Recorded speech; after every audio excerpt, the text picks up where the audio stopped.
Stop. But what if I tell you that everything in this world is made up? Imagine that one morning you woke up with the understanding of a simple truth. Everything in this world is made up. All rules. All boundaries. This is impossible. All of this is just agreements that we once accepted as truth.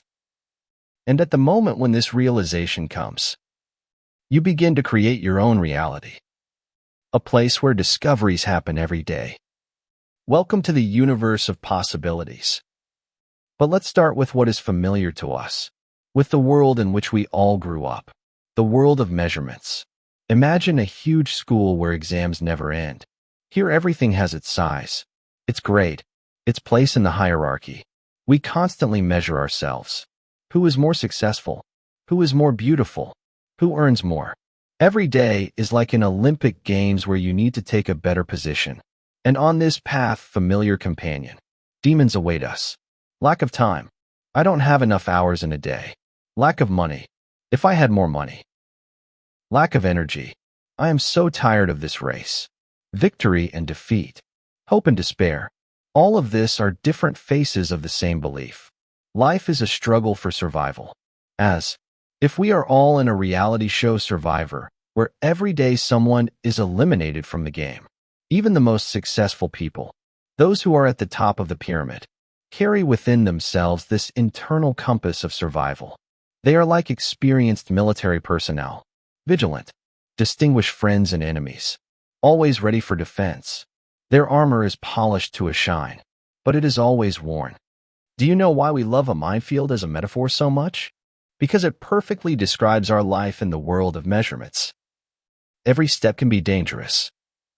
It's better to go on beaten paths where everything is known, measured and arranged on shelves.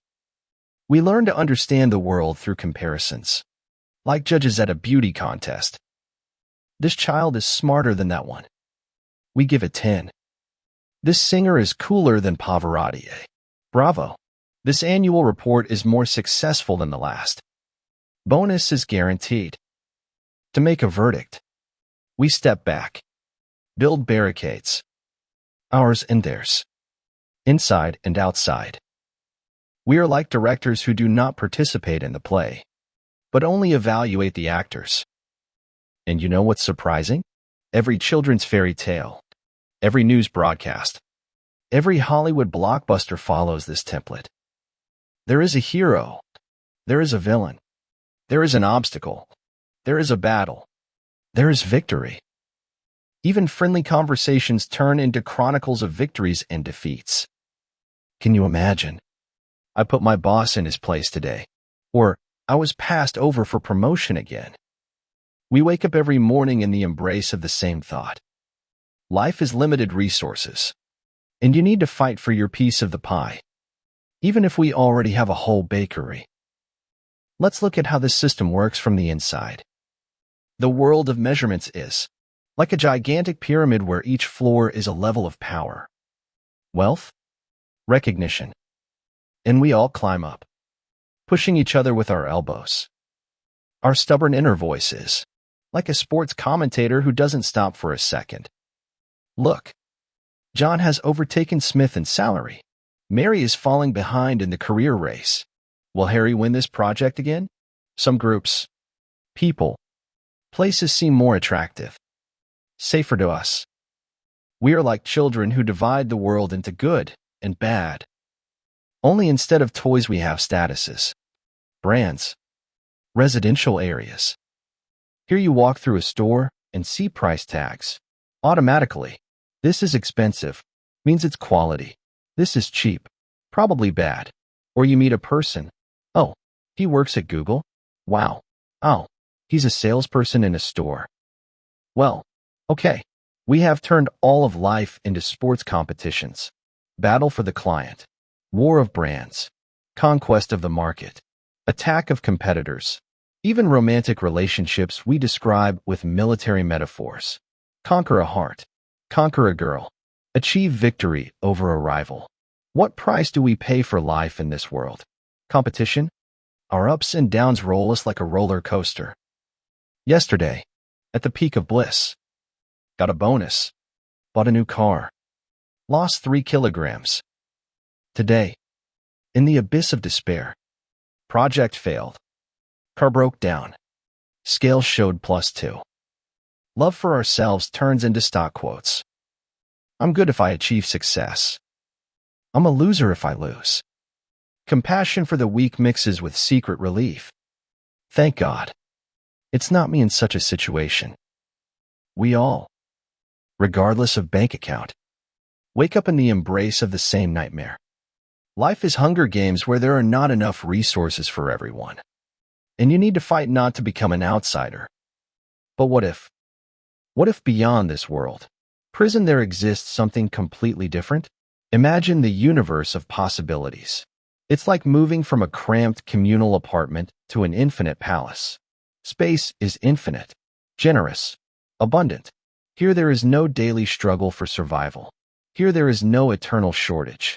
Here a person is open to the world, like a flower to the sun. If the world of measurements is a cramped cage, then the universe of possibilities is space without boundaries. If there we lived by the script of Terminator, then here we play Alice in Wonderland. In the universe of possibilities, we create reality with our decisions. Like wizards who materialize thoughts, we decide that having a child is joy, not a burden. And so it happens. We call our business, we can and do. And this becomes our superpower. Life appears before us as a grandiose carnival where there is always room for a new participant. Like jazz improvisation where anyone can enter at any moment and add their melody. In this pie, it is truly magical. No matter how many pieces you break off, it remains whole. Like love.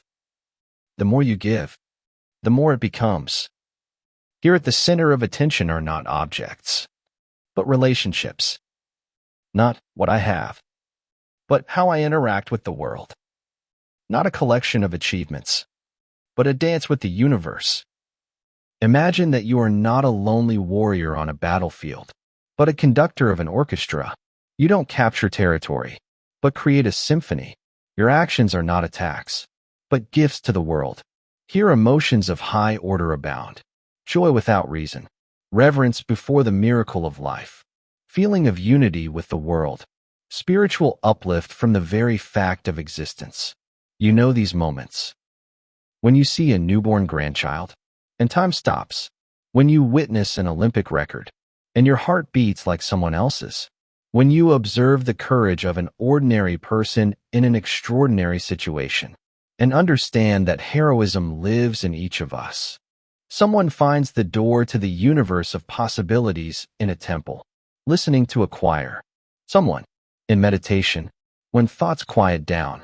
Someone, under Mozart's Requiem, when music touches the deepest strings of the soul. Someone enters this state looking at the ocean. This infinity suddenly becomes part of you.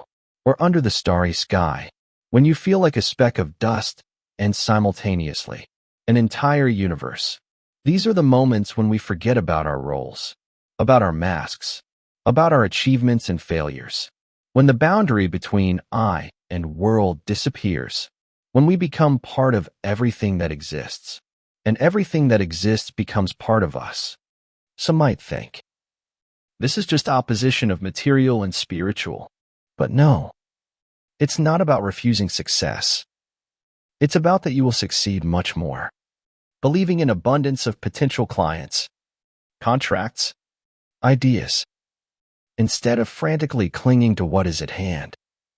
Choice is always richer when you're generous, caring, dispose people to yourself. When you orient toward abundance, not control. In the world of measurements, you set a goal and strive toward it. And in the universe of possibilities, it's enough to set the scenery and allow the play of life to unfold itself. It's important to understand, this is not about real shortage of resources. There are regions where people really struggle for survival. But scarcity thinking is different. This is when a millionaire fears losing his money just as much as a poor person fears being left without a piece of bread. This is when there is abundance around, but inside, eternal fear, not enough. Thomas Malthus once said that resources are limited and will eventually run out. This view makes us hoard, compete, see others as rivals, regardless of how much we have. And now, to the essence. How to get into the universe of possibilities. There is a simple exercise. It will help discover those invisible frames within which the world of measurements lives, and step beyond their limits.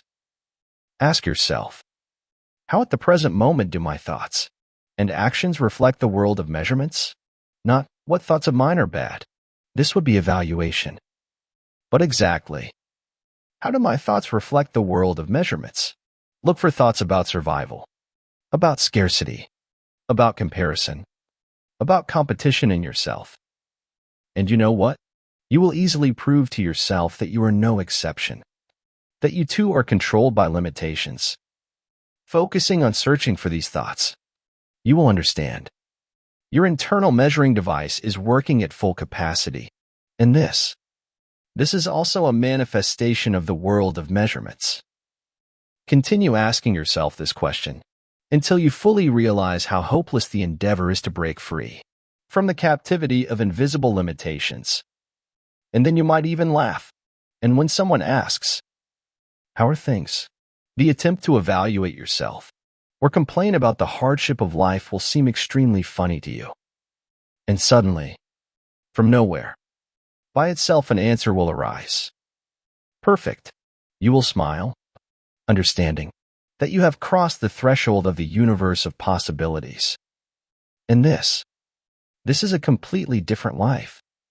If you have questions or wishes, write in the comments. I will definitely answer everyone. And subscription will give you the opportunity to receive new information and become a participant in this amazing process of cognition. Remember, everything in the world is made up, and that means you can make it up anew.